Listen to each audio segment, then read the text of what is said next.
सबसे पहले बात मध्य प्रदेश विधानसभा में चल रहे बजट सत्र की। आज बजट पर सामान्य चर्चा होगी। बता दें आपको, श्योपुर में टिड्डी और अतिवृष्टि से सोयाबीन की फसल जो खराब हुई है, ये मसला भी आज उठेगा। फसल खराब होने का मामला सदन में उठेगा। दूसरी तरफ मध्य प्रदेश के ही गृह मंत्री डॉक्टर नरोत्तम मिश्रा धार्मिक स्वातंत्र्य विधेयक प्रस्तुत करेंगे। धर्म स्वातंत्र्य विधेयक आज पारित हो सकता है। सदन में बहस के लिए 1.5 घंटे का समय रहेगा। इससे पहले हमने देखा प्रदेश में जहां एक तरफ सरकार द्वारा कई योजनाओं को लेकर कार्य किया जा रहा है, तो दूसरी तरफ बजट सत्र के दौरान वित्त मंत्री जगदीश देवड़ा ने दोनों सप्लीमेंट्री बजट पेश किए, जिसे विधानसभा की कार्रवाई में मतदान के बाद पारित किया जाएगा। हालांकि आज बजट पर चर्चा होना है। विधानसभा में सत्र के दौरान वित्त मंत्री जगदीश देवड़ा ने प्रथम सप्लीमेंट्री के साथ ही दूसरा सप्लीमेंट्री बजट भी सदन के पटल पर रखेंगे। इधर नर्मदा नदी में प्रदूषित पानी मिलने का मुद्दा पहले ही उठा चुके हैं कांग्रेस विधायक, कल की बात करें तो। और दूसरी तरफ आज अलग अलग मुद्दों पर एक बार फिर सदन में बैठक में चर्चा होगी। विधायक अलग अलग मुद्दे उठाएंगे। राजधानी रायपुर से खबर, जहां छत्तीसगढ़ विधानसभा के बजट सत्र का आज 10वां दिन है। कई विभागों की बजट अनुदान मांगों पर चर्चा होगी। सदन में विपक्ष कई मुद्दों को लेकर हंगामा कर सकता है। बता दें, कल बीजेपी ने दिन भर कार्यवाही से बहिष्कार किया था। आज एक बार फिर से छत्तीसगढ़ विधानसभा में हंगामे होने के आसार हैं।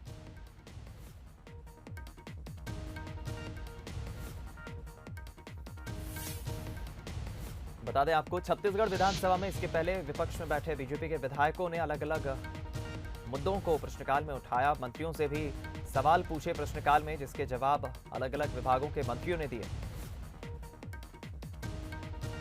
सदन में विपक्ष कई मुद्दों को लेकर आज एक बार फिर हंगामा कर सकता है।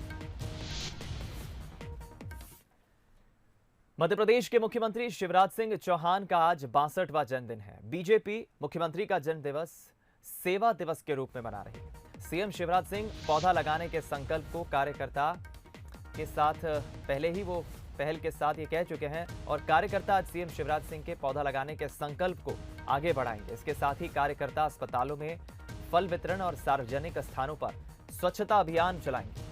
कन्या पूजन के कार्यक्रम के साथ केंद्र और राज्य सरकार की योजनाओं के लाभार्थियों को लाभ दिलाने के लिए पंजीयन शिविर का आयोजन किया जाएगा।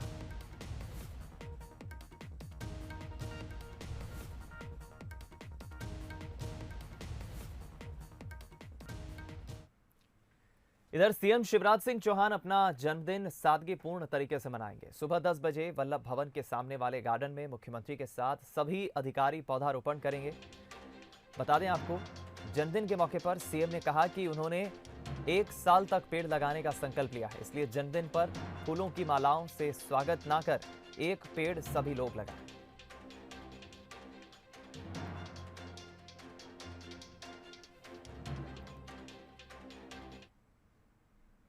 भोपाल से ही खबर, जहां आज मुख्यमंत्री शिवराज सिंह चौहान शिक्षक शिक्षा का कायाकल्प विषय पर राष्ट्रीय संगोष्ठी का जो आयोजन हुआ है उसकी शुरुआत करेंगे। आज और कल ये कार्यक्रम आयोजित किया जा रहा है। विषय है शिक्षक शिक्षा का कायाकल्प। इस संगोष्ठी में चर्चा की जाएगी। शिक्षा की गुणवत्ता को सुधारने के लिए इस पर चर्चा होगी, और एजुकेशन की, शिक्षा की क्या अहम महत्वपूर्ण भूमिका है, उसकी गुणवत्ता को लेकर क्या सुधार किए जा सकते हैं। राष्ट्रीय संगोष्ठी का आयोजन हुआ है, जिसकी शुरुआत करेंगे मुख्यमंत्री शिवराज सिंह चौहान।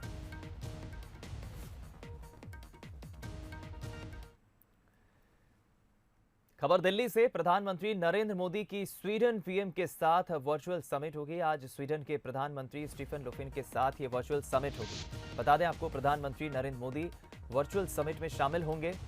दोनों नेता द्विपक्षीय संबंधों पर चर्चा करेंगे। दोनों के बीच वर्चुअली ये मुलाकात होगी।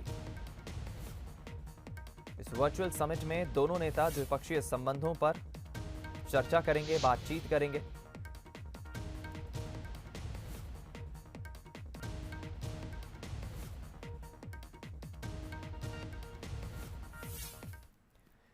इधर बीजेपी मुख्यालय में आयोजित पार्टी की केंद्रीय चुनाव समिति की बैठक बीती रात खत्म हुई। मीटिंग से बाहर निकलकर पश्चिम बंगाल प्रदेश बीजेपी अध्यक्ष दिलीप घोष ने मीडिया से बातचीत की।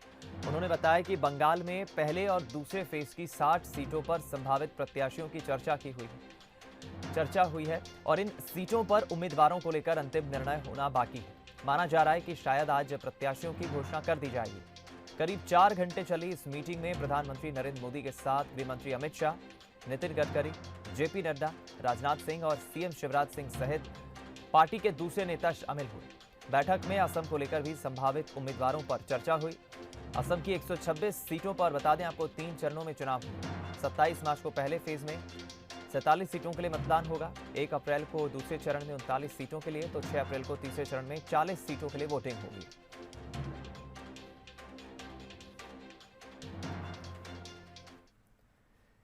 इधर भोपाल में बीजेपी ने चुनाव प्रबंध समिति का ऐलान किया है। नगरीय निकाय चुनाव के लिए राज्य स्तरीय प्रबंध समिति बनाई गई है, जिसमें भगवान दास सबनानी को समिति का संयोजक बनाया गया है। वहीं प्रदीप त्रिपाठी को सह संयोजक की जिम्मेदारी दी गई। इसके अलावा लोकेंद्र पार्षद, रजनीश अग्रवाल, शैलेंद्र शर्मा, डॉक्टर हितेश वाजपेयी, नरेंद्र पटेल, विकास विरानी, शिवराज डाबी को समिति का सदस्य बनाया गया है।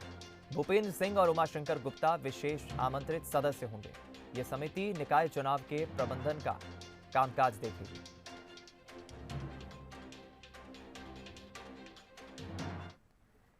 इधर पीसीसी चीफ और पूर्व सीएम कमलनाथ की हनुमान भक्ति जग जाहिर है। उनकी इस भक्ति में एक किस्सा और जुड़ गया है। ये किस्सा हाल ही में इंदौर में उनके साथ हुए लिफ्ट हादसे से जुड़ा है। क्या है वो किस्सा, देखिए रिपोर्ट। लिफ्ट हादसे में बची जान तो नाथ को याद आए हनुमान। इंदौर से मंगवाई भेंट की गई मूर्ति, फिर चर्चाओं में नाथ की हनुमान भक्ति। पूर्व सीएम कमलनाथ की हनुमान भक्ति किसी से छुपी नहीं है। बजरंगबली के प्रति कमलनाथ की अटूट आस्था कई मौके पर दिखी, लेकिन अब निकाय चुनाव से पहले एक बार फिर कमलनाथ की हनुमान भक्ति चर्चाओं में है। दरअसल कमलनाथ 21 फरवरी को इंदौर में अस्पताल की लिफ्ट में हादसे का शिकार होने से बाल बाल बचे। जब भोपाल पहुंचे तो ट्वीट कर लिखा, हनुमान जी की कृपा बनी रहे। जिस दिन ये हादसा हुआ उसी दिन कांग्रेस का संभागीय सम्मेलन भी था और इसी सम्मेलन में कांग्रेसियों ने कमलनाथ को अष्टधातु की एक मूर्ति भेंट की थी। हादसे के 10 दिन बाद कमलनाथ को मूर्ति की याद आई और उन्होंने इसे मंगवाया। इंदौर जिला इकाई ने मूर्ति भिजवा दी और लगे हाथ दावा भी कर दिया कि विधानसभा चुनाव की तर्ज पर निकाय चुनाव में भी हनुमान जी की कृपा से परचम लहराएगा। हनुमान जी के हम पे हमेशा कृपा रही है और इस बार फिर आदरणीय कमलनाथ जी पर तो कृपा है और हम पे भी कृपा होगी और इस बार नगरीय निकाय चुनाव में कांग्रेस पूरे मध्य प्रदेश में परचम लहराएगी। हर जगह हमारे महापौर बनेंगे और हर जगह हमारी परिषद बनेगी। ये तो हुई राजनीति की बात, लेकिन कमलनाथ वाकई एक बड़े हनुमान भक्त हैं। उन्होंने छिंदवाड़ा के सिमरिया में 101 फीट ऊंचे हनुमान जी की मूर्ति स्थापित की है, जो देश के चुनिंदा हनुमान जी की प्रतिमाओं में शामिल है। लेकिन इस प्रतिमा को स्थापित करने के पीछे एक बड़ी वजह है। दरअसल जिस जगह मूर्ति स्थापित की गई है वहां कुछ साल पहले कमलनाथ का हेलीकॉप्टर दुर्घटनाग्रस्त होते होते बचा था। कमलनाथ मानते हैं कि उन्हें हनुमान जी ने ही बचाया। ये बात सही है। सिमरिया में एक दफ़ा बहुत बड़ा एक्सीडेंट होते होते मैं बचा जी। तो जब मैंने ये संकल्प लिया कि ये मैं मंदिर बनाऊंगा, मैंने सोचा कहाँ बनाया जाए। तो ईश्वर की कृपा से मुझे कुछ नहीं हुआ उस एक्सीडेंट में जी। तो मैंने कहा यहाँ ईश्वर की कृपा थी और यहीं वो चाहते होंगे कि यहाँ मंदिर बने, तो मैंने वो स्थान चुना जी। तो छिंदवाड़ा की पहचान केवल सड़कों, विकास और प्रगति से ना होए। मैं चाहता हूँ छिंदवाड़ा की पहचान एक आध्यात्मिक शक्ति से भी होए, हमारे मंदिर से भी होए। ये आस्था का सवाल है। कमलनाथ ने इसे कभी सियासत से नहीं जोड़ा, लेकिन ये सियासत है जहां मुद्दे ढूंढ लिए जाते हैं। श्रद्धा व्यक्तिगत मसला होता है, लेकिन चुनाव या फिर राजनीति में तो जनता ही भगवान होती है। जिसे आशीर्वाद देती है वो कुर्सी तक पहुंचता है। ऐसे में निकाय चुनाव में जनता का आशीर्वाद मिलना जरूरी है। पीयूष पारे, बंसल न्यूज, इंदौर। खबर बलरामपुर से, जहां शराब के नशे में एक युवक बिजली के पोल पर चढ़ गया। पत्नी के घर से चले जाने से वो काफी नाराज था और उसने शराब के नशे में बिजली के पोल पर चढ़कर हंगामा किया। कड़ी मशक्कत के बाद पुलिस ने उसे समझाइश देकर उससे बातचीत करके उसे नीचे उतारा। बलरामपुर मुख्यालय की ये घटना है, तस्वीरों में आप देख सकते हैं शराब के नशे में किस तरह युवक बिजली के पुल पर ऊपर चढ़ गया और वहां पर मौजूद लोगों की काफी भीड़ एकत्रित हो गई।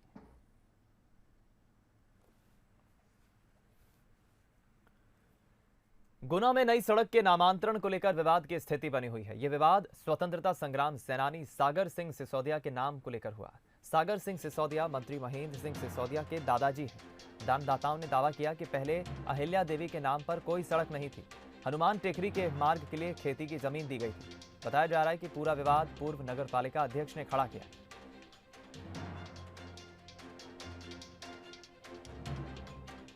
आज मुझे बड़ी खुशी है कि ये सड़क का नामांकन किया जा रहा है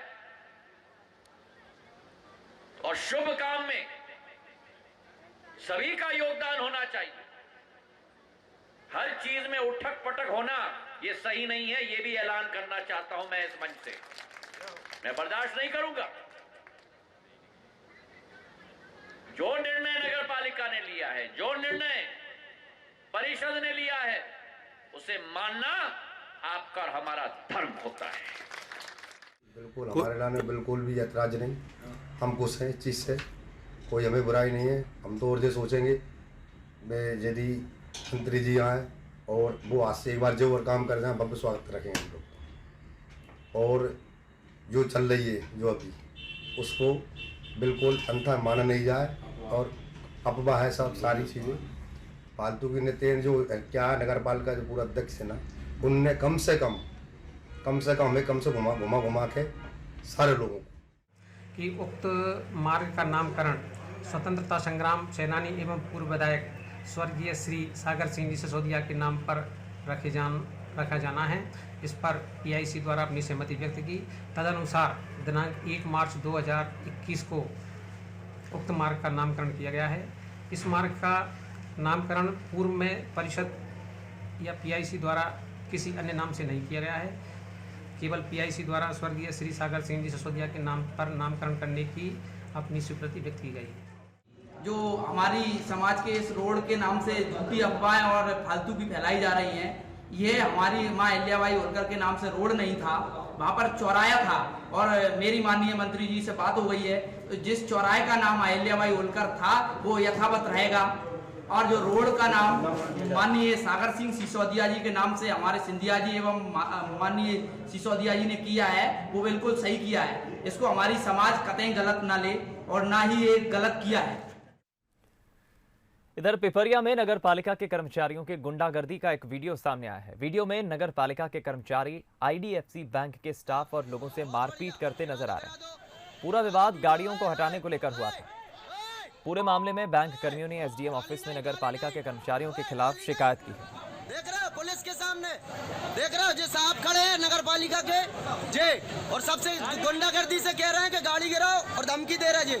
ये नगर पालिका वाले जे बहुत बढ़िया पुलिस के सामने जे गाड़ी चलिए बात करते हैं मध्य प्रदेश के कोरोना हेल्थ बुलेटिन की। मध्य प्रदेश में कोरोना के आंकड़े एक बार फिर से बढ़ने लगे हैं। बीते 24 घंटे में 440 नए कोरोना मरीज मिले हैं। बता दें आपको, इंदौर में सबसे सर्वाधिक मरीज मिले। इंदौर से 162, भोपाल से 111, जबलपुर से 27 मरीज मिले। वहीं प्रदेश में कोरोना के 3,308 एक्टिव केस है। प्रदेश में कोरोना के अब तक 2,63,290 पॉजिटिव मरीज मिल चुके हैं।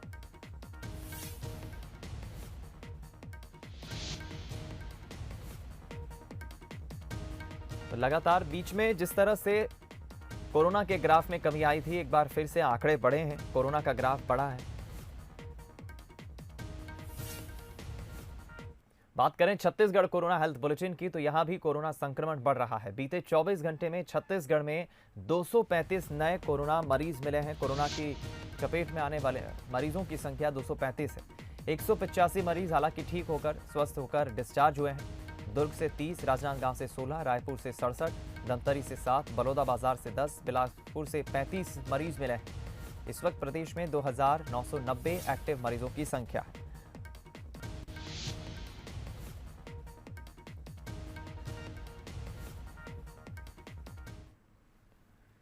दिल्ली हाईकोर्ट ने देश में कोरोना वैक्सीन का पूरी क्षमता से इस्तेमाल न करने पर नाखुशी जताई है। हाईकोर्ट ने कहा कि वैक्सीन कंपनियों के पास इसे बनाने और सप्लाई करने की क्षमता है। हम हर चीज पर पाबंदी लगाने की सोच के चलते इसका इस्तेमाल नहीं कर रहे हैं। कोर्ट ने कहा कि सरकार भारतीय नागरिकों को वैक्सीन लगाने की बजाय विदेशों को वैक्सीन दान कर रही है या इसकी बिक्री कर रही है। हाईकोर्ट ने जुडिशियल सिस्टम में काम करने वाले लोगों को फ्रंटलाइन वर्कर माने जाने की मांग वाली एक जनहित याचिका पर गुरुवार को सुनवाई की। इस याचिका में जज, कोर्ट स्टाफ और वकीलों का वैक्सीनेशन कराने की मांग की गई। हाईकोर्ट ने इस मामले में खुद ही संज्ञान लिया है। वहीं केंद्र और दिल्ली सरकार सहित कोरोना वैक्सीन बना रही भारत बायोटेक और सीरम इंस्टीट्यूट ऑफ इंडिया को नोटिस जारी किया है।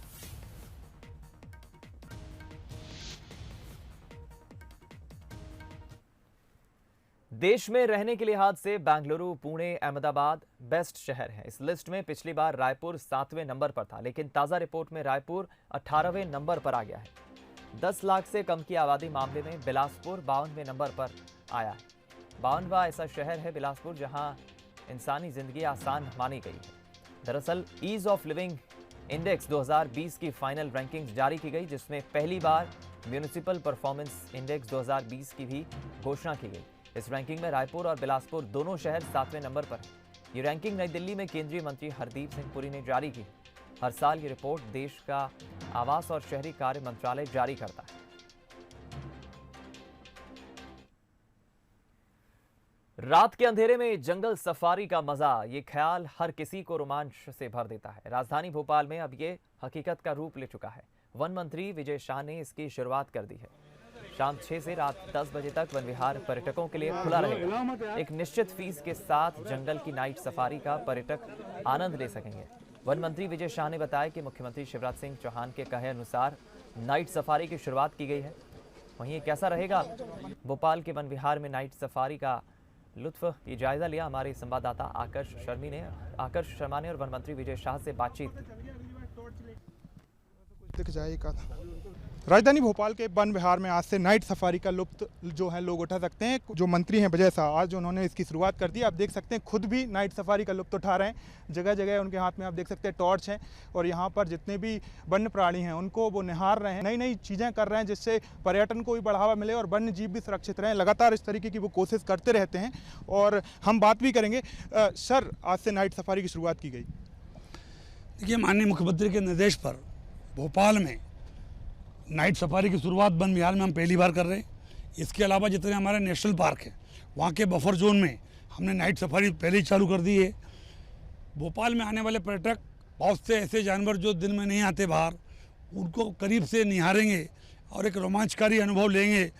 टूरिस्ट को ज़्यादा एक रोमांचकारी अनुभव होगा और टूरिज़्म भी बढ़ेगा। इस दृष्टि से भोपाल की राजधानी में एक तालाब के पास आप देखते हैं भोपाल की रात की सुंदरता भी यहाँ पर निहारने को मिलेगी। जानवरों के साथ साथ भोपाल शहर में, राजधानी में जिस तरीके से आपने नाइट सफारी शुरू करी है, आने वाले समय में लोग इसका न सिर्फ आनंद लेंगे बल्कि जो भी भोपाल आएगा वो ज़रूर नाइट सफारी में आना पसंद करेगा। सर, नाइट सफारी शुरू की गई है, कोरोना अभी गया नहीं है, तो इसमें जो लोग पहुँचेंगे क्या उनको कोरोना गाइडलाइन का पालन करना होगा? और मास्क हम लोग अनिवार्य कर रहे हैं और केवल 2 गाड़ी अभी हमने मंजूर करी है और थर्मल स्क्रीनिंग भी होगी, कोरोना टेस्ट होगा, उसके बाद ही यहाँ पर हम कर रहे हैं और 2 गाड़ियों से अभी हम शुरुआत करेंगे। प्राइवेट गाड़ी अभी हमारे उसमें अलाउ नहीं है। और क्या कुछ नई चीज़ें आप वन विभाग में, आप वन पर्यटन बिहार में पक्षियों को बहुत करीब से देखने के लिए बैटरी ऑपरेटेड 2 नाव हम जल्दी ला रहे हैं ताकि हमारे 150 प्रजाति की जो चिड़ियाएँ हैं वो 50,000 से ज़्यादा हमारे यहाँ पर पाई जाती हैं, उनको करीब से आकर के बहुत जल्दी जो पक्षी प्रेमी हैं उनके लिए भी एक आकर्षण का केंद्र वन विहार होगा। Thank you. जी थे मंत्री विजय शाह, जिनका साफ तौर पर कहना है कि पक्षियों को निहारने के लिए भी नई जो नाव हैं वो लाने वाले हैं और उनकी सुरक्षा को लेकर भी उन्होंने बोला है। ये देख सकते हैं भोपाल की सुंदरता दिखाते हुए मंत्री जी साफ तौर पे यहाँ से आप देख सकते हैं कि यहाँ पर तालाब भी देख रहा है और पूरा शहर दिख रहा है और वो खुद ही निहार रहे हैं पूरे वन विहार को और यहाँ पर जो भी कमियाँ मिलेंगी उसको लेकर दिशा निर्देश भी वो दे रहे हैं। आप देख सकते हैं वन विभाग की टीम भी यहाँ पर मौजूद है और यहाँ पर आवश्यक दिशा निर्देश जो हैं दिए जा सकते हैं। आगे बढ़ने के लिए कहा जा रहा है। अब नाइट सफारी इस तरीके से यहाँ पर है। आपने मंत्री विजय शाह को भी सुना, उन्होंने साफ तौर पर कहा है कि वन विहार में नाइट सफारी शुरू करने का मुख्य मकसद यही है कि पर्यटन को ज़्यादा से ज़्यादा बढ़ावा दिया जाए। उन्होंने ये भी साफ तौर पर कहा है कि वन्य जीवों की जो सुरक्षा है वो प्राथमिकता है। कैमरा पर्सन अश्विनी सिंह के साथ आकर्ष शर्मा, बंसल न्यूज, भोपाल। गर्मी की शुरुआत हो गई है और गुरुवार को भोपाल में इसके अलग ही तेवर दिखे। पारा 37.2 डिग्री रिकॉर्ड किया गया, जो कि सामान्य से 6 डिग्री ज्यादा है। मौसम विशेषज्ञ के मुताबिक 12 साल बाद मार्च के पहले हफ्ते का ये सबसे गर्म दिन रहा। हवा का रुख उत्तरी से बदलकर पश्चिमी हो गया। वहां से आई सूखी और गर्म हवा की वजह से तापमान में इजाफा हुआ। रात में भी तापमान 0.9 डिग्री बढ़ गया। सुबह 5:30 बजे से दोपहर 2:30 बजे तक ही पारा 21.4 डिग्री के ऊपर चला गया। महज 9 घंटे में पारा इतना बढ़ गया। अंत में पारा 37.2 डिग्री रिकॉर्ड किया गया।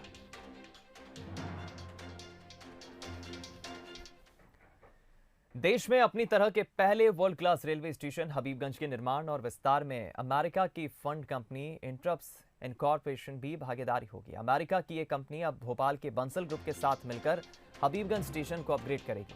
बता दें आपको, पीपीपी मॉडल पर बन रहा हबीबगंज स्टेशन देश में रेलवे स्टेशनों के पूरे कॉन्सेप्ट को बदलने वाला साबित हो रहा है।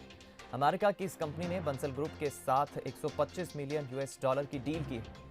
हबीबगंज स्टेशन का निर्माण कर रही Bansal pathway Habibganj private limited में इस कंपनी की 49% की भागीदारी होगी। इतना ही नहीं, इंट्रप्स और Bansal pathway Habibganj private limited की देश के 20 और स्टेशनों को हबीबगंज मॉडल पर ही विकसित करने की योजना है। बता दें आपको, जल्द ही हबीबगंज मध्य भारत का एक बड़ा कमर्शियल हब होने जा रहा है, जिसमें सर्व सुविधायुक्त शॉपिंग मॉल, ऑफिस, होटल्स और 400 बेड का अस्पताल शामिल होगा। ये प्रोजेक्ट 2 चरणों में पूरा होगा। पहले चरण में 2 कॉम्प्लेक्स बनाए जाएंगे, जिसमें ऑफिस और शॉपिंग मॉल होंगे, जबकि दूसरे चरण में मल्टी स्पेशलिटी हॉस्पिटल और 5 स्टार होटल बनाया जाएगा।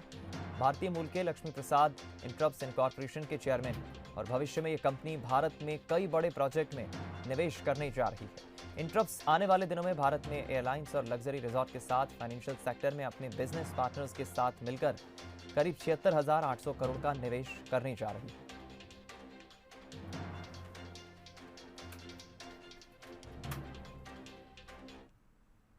आठ मार्च को अंतर्राष्ट्रीय महिला दिवस है। बुंदेलखंड के पिछड़े गांव की 3 बेटियां इस साल महिला दिवस पर मिसाल पेश करने जा रही है। दरअसल सागर जिले की ये लड़कियां राजधानी भोपाल तक का सफर दौड़कर पूरा करेंगी। 180 किलोमीटर की ये दौड़ 5 मार्च से शुरू होकर 8 मार्च को भोपाल में खत्म होगी। तीनों लड़कियां बीना से 20 किलोमीटर दूर करौंदा गांव की रहने वाली है, जहां ना तो खेल मैदान है और ना ही कोई सुविधा है। बावजूद इसके गांव की ये बेटियां ओलंपिक मेडल जीतने का जज्बा रखते हुए रोजाना 20 किलोमीटर दौड़कर अभ्यास करती हैं। इनके पिता इन्हें पूरा सहयोग करते हुए राष्ट्रीय स्तर पर खेलने के लिए प्रेरित करते हैं। 180 किलोमीटर है। महिला दिवस को 5 मार्च से बीना से स्टार्ट होगी और 8 मार्च को भोपाल पहुंच जाएंगे और महिला दिवस को भोपाल में ही मनाएंगे। छत्तीसगढ़ की राजधानी रायपुर में वर्ल्ड रोड सेफ्टी टूर्नामेंट का आज से आगाज होने जा रहा है। इस क्रिकेट टूर्नामेंट में भारत के अलावा दक्षिण Africa, England, West Indies, Bangladesh और श्रीलंका की टीमें शामिल होंगी। वर्ल्ड रोड सेफ्टी टूर्नामेंट आज से 21 मार्च तक होगा। सड़क सुरक्षा को लेकर लोगों को जागरूक करने के लिए इसका आयोजन किया जा रहा है, जिसकी तैयारियां पूरी हो गई हैं। आज इंडिया लीजेंड और बांग्लादेश लीजेंड के बीच मैच के साथ इस टूर्नामेंट की शुरुआत होगी।